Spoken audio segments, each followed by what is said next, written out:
The gunshot cracked through the cold morning air before the sun had cleared the ridge, and Elena Vero was already running. She did not stop to look back at the burning barn or at the two men on horseback who had set it on fire. She ran through the mud and the wet grass with her boots half-laced, her dark hair loose and whipping against her face, and she did not stop until she reached the tree line and pressed her back against the rough bark of a pine. Her father's ranch was gone.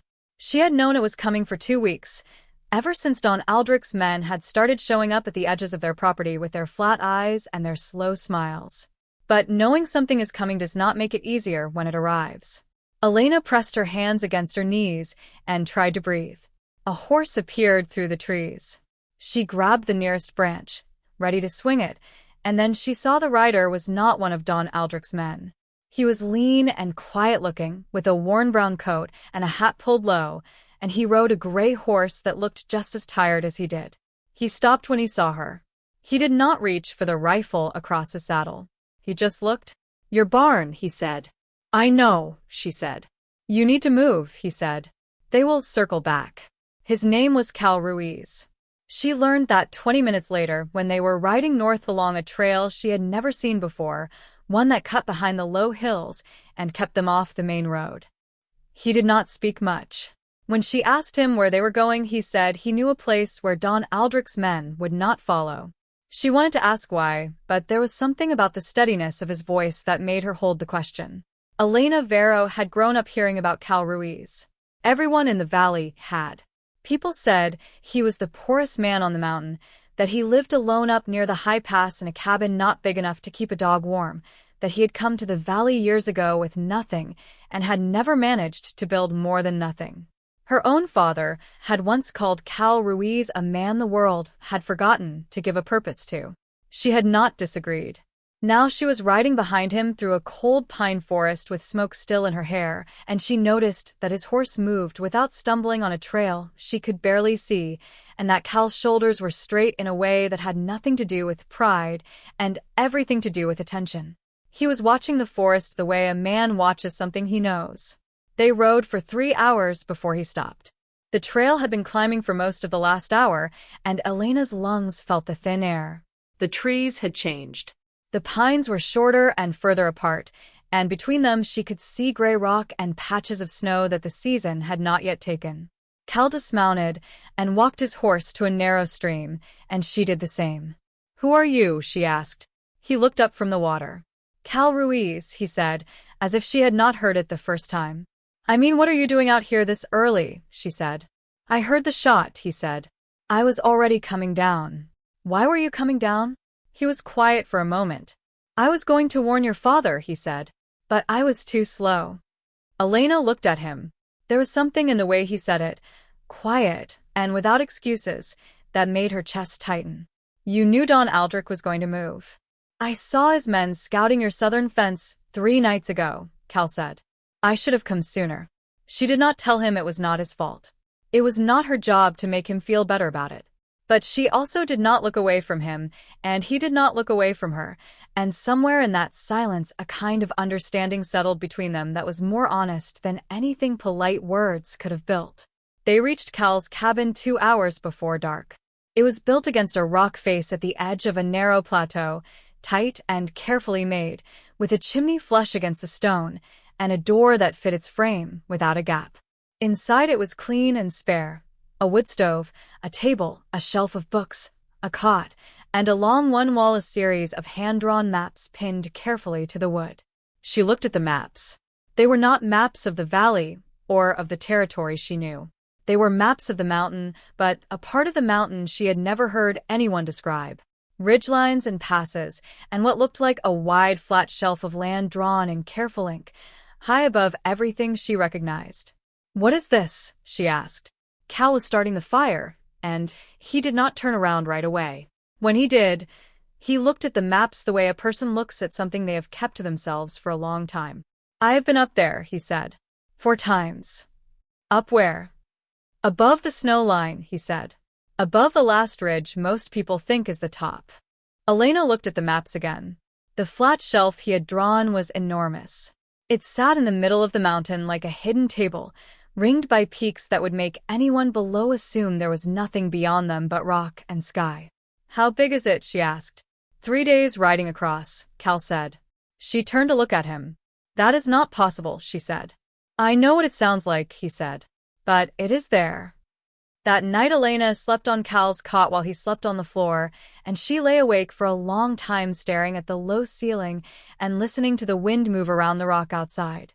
She thought about Don Aldrich and his lawyers and the papers he had been waving around the valley for the past year, buying up land and driving out the families who had been there for generations.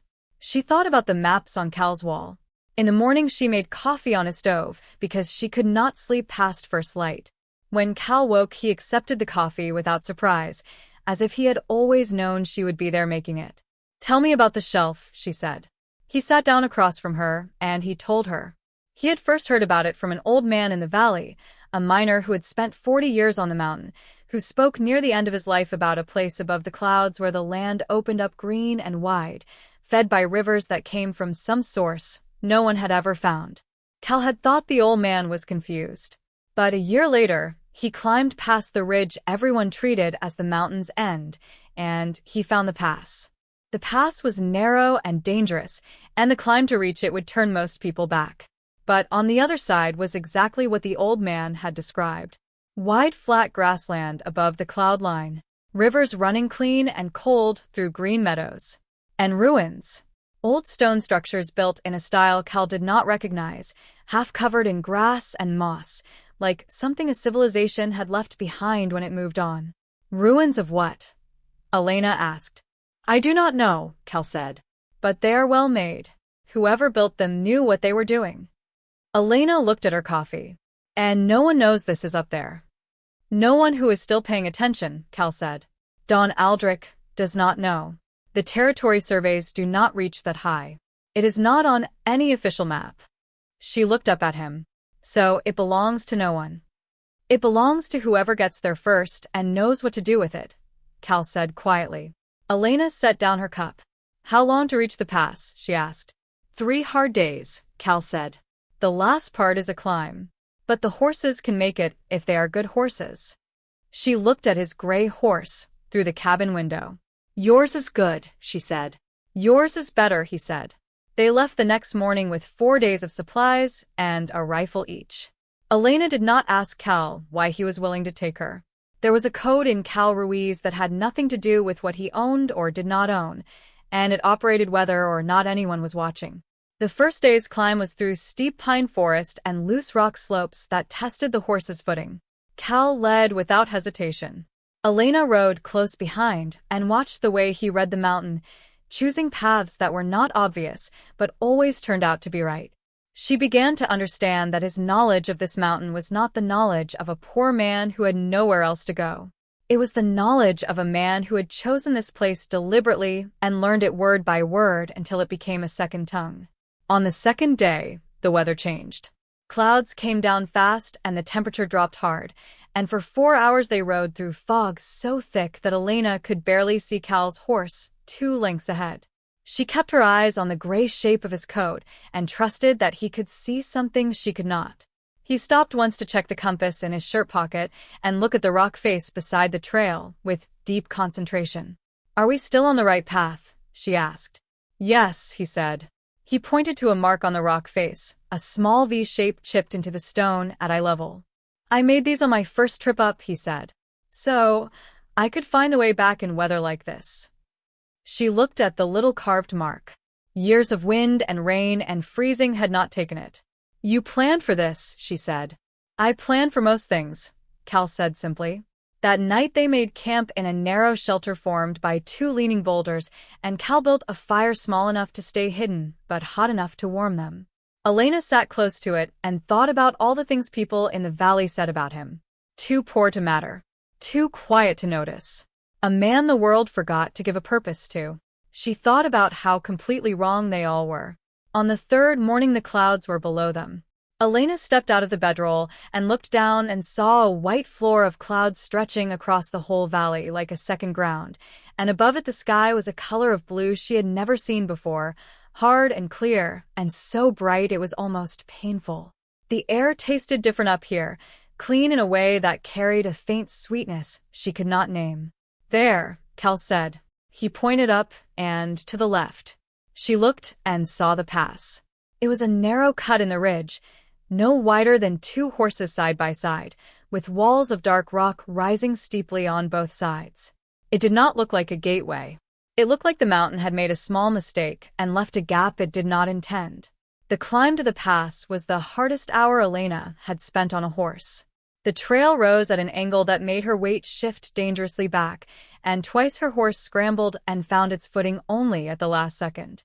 Cal was ahead of her, talking to his gray horse in a low, steady voice, and she copied the tone without thinking, keeping her own words quiet and certain even when she was not certain at all. Then they were through. The rock walls fell away on both sides, and the world opened. Elena stopped breathing for a full 5 seconds. The shelf spread out before her exactly as Cal had described, and completely unlike anything she had imagined from his words. It was enormous and green and alive, wrapped in a silence that was not the silence of emptiness, but the silence of a place left alone long enough to become entirely itself. The grass was deep and bright. Rivers caught the high sun and threw it back in long broken flashes.